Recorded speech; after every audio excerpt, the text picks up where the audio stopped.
Curriculum development is both a formal and informal process, often emerging from necessity as learners demonstrate a critical need or a high degree of interest. Most curricula begin as outlines of key points using traditional content. These key points are then expanded to include domains, subdomains, and recommended texts, timelines, and activities in an orderly, sequenced system.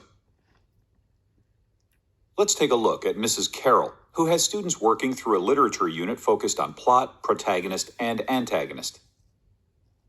As she works to ensure students know the definitions and can identify the terms in various assigned readings, she notices Sarah, a student who often disconnects in class, has slipped out an Avengers comic book and is paging through the story. "You like comics, Sarah?" she asks, startling Sarah into looking up. Sarah blushes and mumbles an apology, but Mrs. Carroll isn't intent on disciplining, rather senses a teachable moment and an excellent reason to shift the curriculum. "It's okay, Sarah. While that isn't what I expected to focus on teaching about this unit, let's explore how plot, protagonist, and antagonist are indeed part of comics. We can also include graphic novels, which are based on literature and have added sequential pictures." Mrs. Carroll smiles as she makes that important student connection, and Sarah breathes a sigh of relief.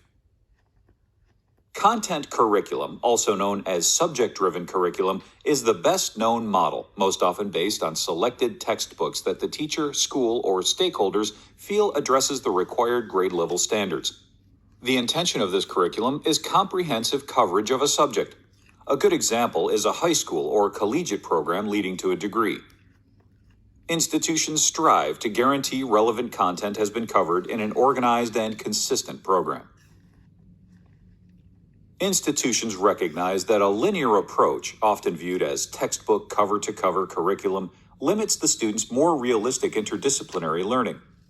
Modifications in all course curricula allow teachers to guide the learners in a more integrated view of the world and future careers with work spanning relevant discipline areas. For instance, angle and three-dimensional studies in geometry take on easily understood applied usage when students work with the architectural or building trades departments to put theories into practice. A student-driven curriculum centers on the strengths and choices of learners and allows for more integrated and relevant connections. This approach takes into account the needs and interests of students and is often altered and redirected as new levels of understanding emerge. Rather than follow sequential textbook chapters to accomplish content, student-driven curriculum shifts with the needs of the student. Clearly, one of the positive reasons for favoring this approach is learners connect more readily when permitted to pursue those topics that engage personal curiosity and skills. However, teachers who work with student-driven curricula need to constantly differentiate teaching and learning. This approach runs the risk of missing critical and foundational topics, while also assuming teachers will be able to juggle the unique needs of each student under their care. Teachers need to be experienced educators with a diverse personal skill set for locating and employing appropriate content. Purpose-driven curriculum is also often referred to as problem-driven. Closer in meaning to student-driven curricula design, the content is directly connected to the needs, abilities, and concerns of each student. This learning solves a problem for the student, one that needs to be addressed either realistically or hypothetically. The drawbacks to this design approach are similar to those for student-driven writing. While authenticity and spontaneity are a plus, differentiating for each child in a classroom setting is a strength that only a seasoned teacher who has access to a broad array of content and is comfortable in an ever-changing learning environment can do successfully. An example of purpose-driven curriculum would be the study of water treatment issues in the student's home community after citywide contamination closes access to all water usage for a week. While the topics addressed, such as the political response to biological issues, treatment of contaminants, safety issues, and emergency response efforts, are all vital and the foundation for multi-level learning, the creation of a series of curriculum units addressing these issues is complicated and time-consuming when developed for a single student. A teacher needs to also be tasked with connecting what is expected and learned to the broader issue of a progressive and sequential curriculum when faced with summative or end-of-learning testing. No matter how a curriculum is researched, written, and delivered, certain determinations are necessary based on a series of defining questions. Who are the learners? Who are the teachers? What will the content be? How will the content be taught? Will there be collaborators within or outside the classroom? How will assessment happen? Will changes occur in the curriculum based on the outcomes of assessments? Regardless of the selected approach for curriculum development, there are certain terms which are universal. Educators hear the term scope whenever programming is discussed. The simple definition is that it is everything in the educational plan. While subject matter and pathways may change, scope will always refer to the totality of the plan.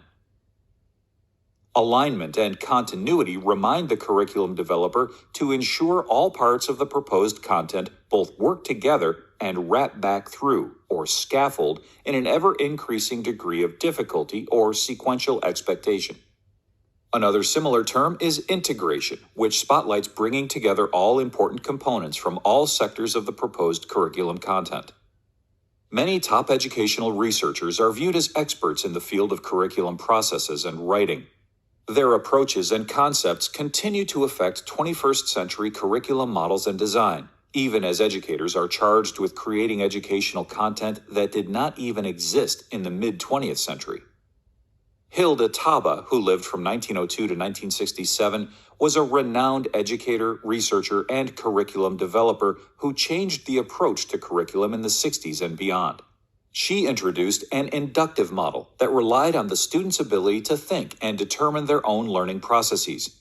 Educators have long referred to this type of approach as mastery learning and view the curriculum as starting with the specifics and building to the unified overall curriculum. The contemporary approach for students to determine their learning pathways remains connected to Taba's insights. Ralph W. Tyler, who lived from 1902 to 1994, wrote hundreds of articles and books, mainly focusing on curriculum and learning, and is most famous for Basic Principles of Curriculum and Instruction. His work told districts and educators to define objectives, then organize them into useful learning units, promote the content learning, and, in a classic educational approach, assess for understanding and effectiveness of curriculum and objectives. Tyler writes that his work is not a to-do list for curriculum, but rather researched recommendations that institutions should keep in mind as they create their programs. Let's review. The process for curriculum development is varied and driven by several factors: content, student, and purpose. The decision on the approach for a particular school district, its students, teachers, or administrators is a multi-factored consideration based on the needs and goals. As tools and learning pathways change and technology also changes the availability of diverse content, what constitutes best practices for curriculum expectations, delivery, and assessments will most likely change as well. That being said, the work of top educational researchers such as Hilda Taba and Ralph W. Tyler continues to act as a strong foundation for us to keep building on.